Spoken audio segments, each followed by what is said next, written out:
এবং minority commission তাদের কাছে বহু মতামত আমাদের পার্টির পক্ষ থেকে নানা ধরনের সমাজ মানুষ বিশিষ্ট মানুষজনেরা মতামত দিলে, আর বিলটা কি এলো, একটা ফৌজদারি মামলা, দেওয়ানি মামলা, সেটা ফৌজদারি হয়ে গেল।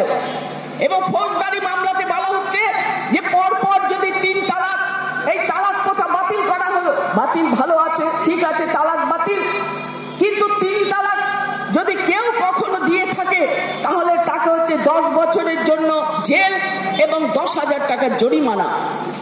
আমরা বলছি এই বিল কেন আনা হলো? এই বিল এনে ফৌজদারি কেসকে ক্রিমিনাল কেসে নেওয়া হলো। আর আপনারা জানেন এই যে কাকলি ঘোষ দস্তিদার আমাদের সাংসদ, তিনি হচ্ছেন তৃণমূল, এই বিলকে সমর্থন দিলেন এবং তারপরে সেই বিল পাস হয়ে গেল। আমরা সেই কারণে আমাদের পার্টির পক্ষ থেকে বলা হয়েছে যে আগামী দিনে আমাদের যে দাবি সনদ যা আপনাদের কাছে আমরা রেখেছি, আমরা বলছি যে আজকে যদি বিজেপি পরাস্ত হওয়ার পরে আজকে যে সরকার হচ্ছে আসবে দিল্লিতে, ধর্মনিরপেক্ষ সরকার, গণতান্ত্রিক সরকার, যারা আমাদের দেশের সংবিধানকে যারা রক্ষা করার জন্য বদ্ধপরিকর, সেই শক্তি ক্ষমতায় আসার পর আমরা দাবি সনদ দেব যে এই বিল, কালা বিল হচ্ছে প্রত্যাখ্যান করো, এই বিল চলতে পারে না। এখানকার সাংসদ দিয়ে আর 2-1টি কথা বলতে চাই। দেখেছি মমতা ব্যানার্জি যখন তথাকথিত অনশনের নাটক করছে, নাটক, আর সেই রাত্রিবেলাতে পর্দা ফেলে দিয়ে তখন ডক্টর কাকলি ঘোষ দস্তিদার, তখন ডক্টর, তিনি পর্দার পেছনে নিয়ে গিয়ে মমতা ব্যানার্জিকে প্রতিদিন রাত্রে সেখানে তার খাওয়াতে অনশন ভঙ্গ করাতেন শুনেছি। এবং সেই গোপনে এই ধরনের যে ঘটনাবলী, তার অন্যতম গুরুত্বপূর্ণ অংশীদার হচ্ছে এই মহিলা।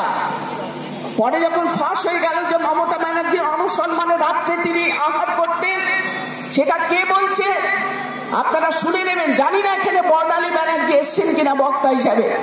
তিনি মমতা ব্যানার্জির সাথে অনশন করেছিলেন। তিনি বলেছেন যে আমরা অনশন করছি, অথচ পর্দা ফেলে দিয়ে রাত্রিবেলাতে মমতা ব্যানার্জিকে খাওয়া দাওয়া দেওয়া হয়েছে, যে হোটেল থেকে খাবার আসতো পরে সেটাও প্রকাশ হয়েছে। এবং এই ধরনের কাজ কাকে দিয়ে করানো হতো? এই ডক্টর কাকলি ঘোষ দস্তিদারকে দিয়ে। এত নিম্নমানের এই মহিলা, এত নিম্ন স্তরের হচ্ছে তার চিন্তাধারা। তারপর ডক্টর কাকলি মুখার্জি থেকে যখন সাংসদ কাকলি মুখার্জি হলেন, আমরা কি দেখলাম? আমরা দেখলাম যে পার্ক স্ট্রিটের ঘটনা ঘটলো 2011 সালের পর 2013 সালে।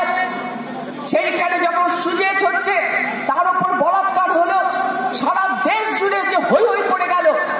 মমতা ব্যানার্জি বললেন যে এটা সত্যি ঘটনা না, এটা সরকারকে হচ্ছে হেটেল করার জন্য, সরকারকে হচ্ছে মেলাইন করার জন্য নাকি ধর্ষণের ঘটনা ফেলেছে সুজেত। আমি সুজেতের